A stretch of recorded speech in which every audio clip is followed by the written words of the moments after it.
Apakah kalian ingat beberapa bulan lalu Ferry Irwandi sempat menantang dukun santet seluruh Indonesia untuk menyantet dirinya?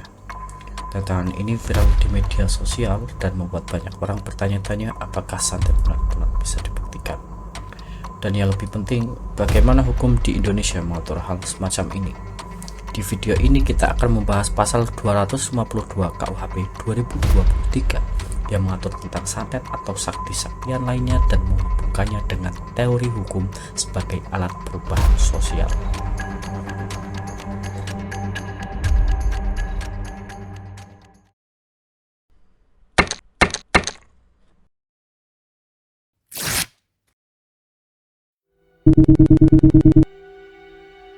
Pada tahun 2023, Indonesia resmi memiliki Kitab Undang-Undang Hukum Pidana baru, menggantikan Kitab Undang-Undang Hukum Pidana lama yang merupakan warisan kolonial Belanda.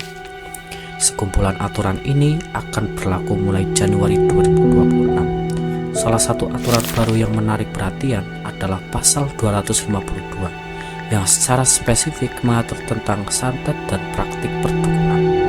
Pasal ini menetapkan bahwa seseorang yang mengaku memiliki kekuatan gaib untuk mencelakai orang lain, baik dengan menyebabkan penyakit, kematian, atau penderitaan fisik dan mental, dapat dipidana. Tak hanya itu, orang yang menawarkan jasa santet atau praktik mistis lainnya kepada masyarakat juga dapat dijerat dengan hukuman. Mengapa aturan ini dianggap penting? Di Indonesia, kepercayaan terhadap mistisisme masih sangat kuat.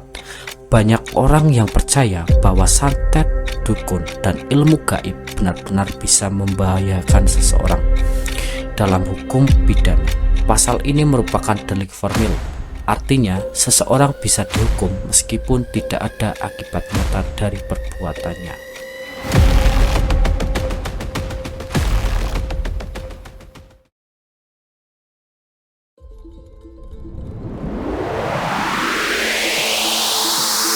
Meskipun zaman sudah modern, namun kepercayaan pada santet dan pengobatan dukun masih mengakar kuat di masyarakat Indonesia.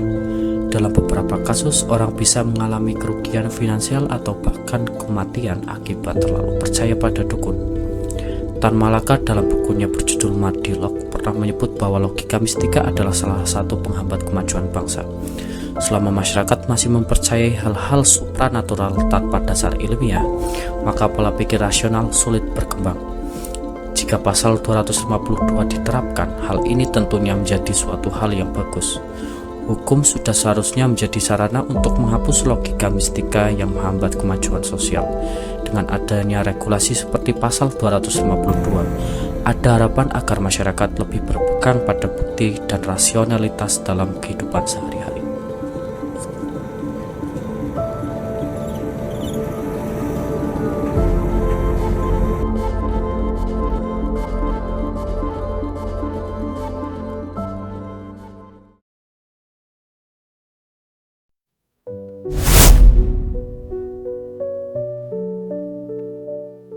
Roscoe Pound, seorang filsuf hukum asal Amerika Serikat yang terkenal dengan konsep atau teori law as a tool of social engineering. Hukum bukan hanya sekedar untuk menghukum, tetapi juga instrumen rekayasa sosial. Dalam konteks ini, hukum bertujuan untuk membentuk dan mengarahkan perilaku masyarakat agar lebih rasional dan sesuai dengan perkembangan zaman.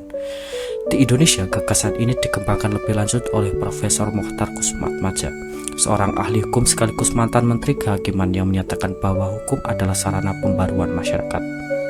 Ia menegaskan bahwa hukum harus bisa beradaptasi dengan perubahan sosial dan menjadi alat bagi negara untuk membangun masyarakat yang lebih modern dan maju. Pendapat ini diperkuat oleh Profesor Sachipto Rarjo, seorang pakar sosiologi hukum. Menurutnya, hukum yang baik tidak hanya bersifat normatif atau sekedar kumpulan aturan tertulis, tetapi harus responsif terhadap dinamika sosial. Artinya, hukum harus bisa menyesuaikan diri dengan perkembangan pola pikir masyarakat agar lebih efektif dalam mengatur kehidupan mereka. Namun, perubahan sosial tidak bisa terjadi dalam semalam, seperti yang dikatakan oleh Émile Durkheim, seorang sosiolog asal Prancis yang mengatakan bahwa hukum suatu masyarakat sangat dipengaruhi oleh pola solidaritas sosial yang berkembang di dalamnya. Dalam masyarakat tradisional yang masih sangat percaya pada mistisisme, perubahan hukum mungkin akan menemui tantangan besar. Dengan demikian, meskipun hukum bisa menjadi alat perubahan sosial, efektivitasnya sangat bergantung pada kesiapan masyarakat untuk berubah.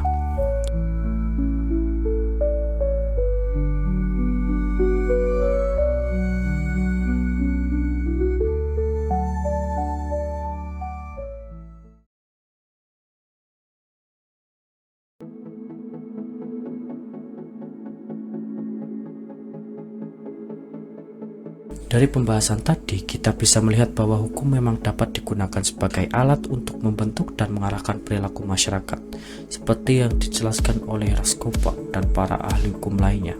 Pasal 252 KUHP bukan sekedar aturan yang menghukum pelaku perdukunan atau santet, tetapi juga menjadi bagian dari upaya negara untuk mengurangi pengaruh praktik mistik dalam kehidupan sosial dan mendorong masyarakat agar lebih rasional dalam berpikir dan bertindak.